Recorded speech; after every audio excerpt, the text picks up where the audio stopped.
Doctor बहू की अनोखी कहानी। प्रियंका डॉक्टर की पढ़ाई कर रही थी, लेकिन उनकी सास कोकिला को उनका पढ़ाई करना बिल्कुल पसंद नहीं था और वो जानबूझकर उन्हें घर के कामों में उलझाए रखती थी। प्रियंका के घर उनकी सहेली आती है। नमस्ते आंटी, प्रियंका घर पर है क्या? सास बोली, क्यों, कौन है तू और तुझे क्या काम है मेरी बहू से?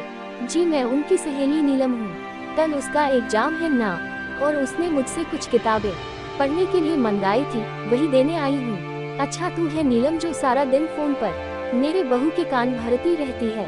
देख लड़की, अगर आज के बाद तूने मेरी बहू को उल्टी सीधी बात पढ़ाई तो मुझसे बुरा कोई नहीं होगा। खबरदार, अगर आज के बाद तूने मेरी बहू को फोन किया और दोबारा इस घर में दिखाई दी है। अरे माँ जी, पता नहीं आप किस जमाने की औरत है, मैं तो सिर्फ आपकी बहू की मदद करना चाहती थी, लेकिन क्या करे, बेचारी की किस्मत ही टूटी है, उसे आप जैसी सांस मिली है। ठीक है, जाती हूँ मैं। बड़ी आई मुझे भाषण देने वाली, तेरे जैसी बहुत देखी है मैंने। शाम को प्रियंका अपने पति के साथ घर आती है। प्रियंका बोली, माँ जी मेरी बहन नीलम घर पर आई थी क्या? माँ जी बोली, अरे बड़ी बदतमीज है तेरी सहेली, औरों से बात करने का ढंग भी नहीं है, उसे तो मैंने बड़े बड़े ताने सुनाकर भगा दिया।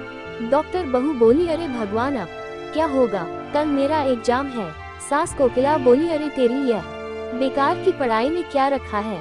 बड़ी आई डॉक्टर बनने, चुपचाप घर के कामों में ध्यान दे, कल मेरी कुछ सहेलियां घर पर आ रही है, इनकी खातिरदारी में कोई कमी नहीं रहनी चाहिए। बहू बोली, जी माँ जी।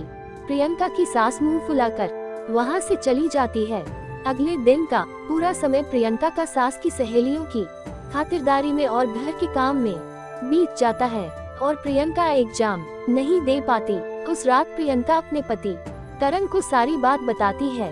करण बोला, अब क्या बोलूं, यह माँ भी ना, कोई बात नहीं, और तुम अपना मुंह ठीक कर लो, अगली बार अच्छे से ठीक से पढ़ाई करना। कुछ दिनों के बाद बाहर से आवाज आती है, अरे कोकिला बहन है, घर में प्रियंका है।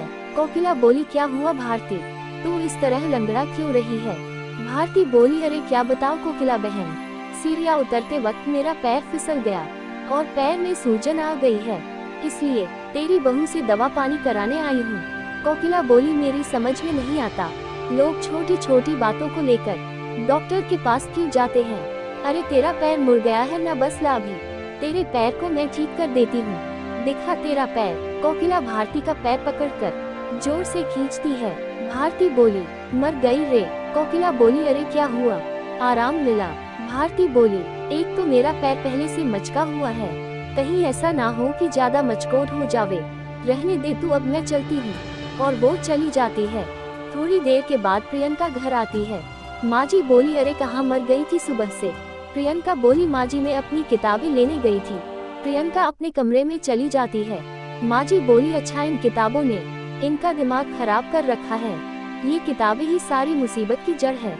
थोड़ी देर में ही वहाँ पेपर पस्ती लेने वाला और खाली बोतल लेने वाला चिल्लाता हुआ गुजर रहा होता है। सास ने बहू की सारी किताबें पेपर वालों को दी। पेपर वाला बोला, ये तो सब अंग्रेजी में लिखी हुई बहुत महंगी किताबें हैं। कोकिला बहन बोली, तो लेकर जाता है कि नहीं? वैसे पेपर वाला सब किताबें लेकर चला जाता है। प्रियंका को जब इस बात का पता चलता है तो वह बहुत दुखी होती है और अपनी पढ़ाई पूरी करने के लिए लाइब्रेरी में पढ़ने के लिए जाने लगती है। कुछ दिनों के बाद सास कहती है, अरे मर गई रे बाप। सास को बहुत दर्द होता है और वो चीखने लगती है, उसको सहा नहीं जाता। बेटा करण बोलता है, क्या हुआ माँ, तुम्हारी तबीयत बिगड़ती जा रही है, वह बंगाली बाबा की दवाएं नहीं लाई। माँ कोकिला बोली, अरे नाम मत ले, उस ठगी का वह खुद का उपचार ही नहीं कर सकता, मेरा क्या खाक करेगा? बेटा करण बोला, बेटा ठीक है ना, मैं प्रियंका को फोन करके बुलाता हूँ। लाइब्रेरी में बैठे हुए पढ़ रही होती है, तभी उनके पति करण का फोन आता है। प्रियंका बोलती है, जी मैं अभी आती हूँ। थोड़ी देर के बाद प्रियंका घर पहुँचती है और कहती है, क्या हुआ माँ जी? माँ जी बोली, हाँ बहुत बड़ा बुखार है। प्रियंका कहती है, फिक्र न करो माँ जी, आप मुझे एक बार चेकअप करने दीजिए, सब ठीक हो जाएगा। प्रियंका कोकिला का चेकअप करती है। फिक्र न करें माँ जी, आपकी बीमारी समय रहते पता चल गई है, ठीक हो जाएगी। अगर थोड़े दिन गुजर जाते तो इन्फेक्शन ज्यादा फैल जाता और लेने के देने पर जाते।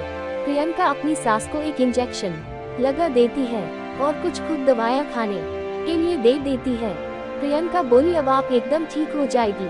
कुछ दिनों के बाद कोकिला पूरी तरह ठीक हो जाती है। अपनी बहू के साथ किए गए बुरे बर्ताव से कोकिला को बहुत पछतावा और शर्मिंदगी महसूस होता है।